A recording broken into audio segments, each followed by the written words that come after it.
Some members of the Measure In Oversight Committee are speaking out tonight, voicing their disapproval of the proposals by city staff to hire more people. 23 ABC's Tori Cooper is joining us live from City Hall, where she spoke to the city manager and a Measure In board member about these spending concerns. Tori?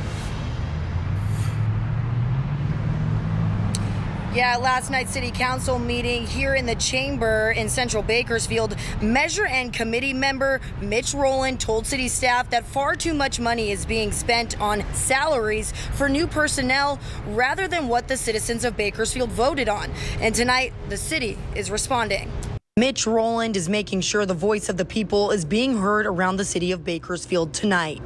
I'm here tonight to express that some members of the Measure In committee are uncomfortable with the proposals by city staff to hire a lot of people. Rowland is one of the 9 members of the Measure In Oversight Committee.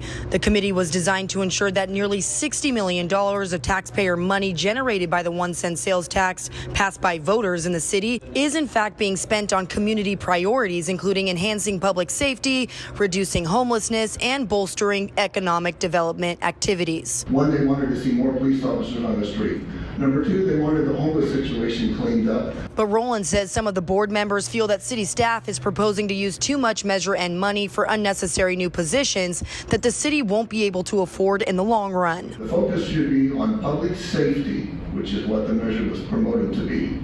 And I think that we're getting a lot of proposals to hire staff for the city, various positions, technicians, mechanics, clerks, things of that nature, that were not a priority for people that voted for this measure. But city manager Christian Clegg says hiring new public safety workers like police officers under the new tax measure means also that we need a few technology staff to help maintain the tools needed to perform these new additional jobs. So for every officer that we bring on board, that creates a vehicle that needs to be maintained. And for every officer we bring on board, it creates technology and equipment with the body cameras and their computers that needs to also be supported. According to the City of Bakersfield Public Safety and Vital Services website breakdown of expenditures and salaries, more than $4 million has already been spent hiring new workers, and more than $12 million has been approved to pay for all the projected workers needed. But Rowland says many members feel that due to the uncertainties surrounding the budget in light of COVID-19,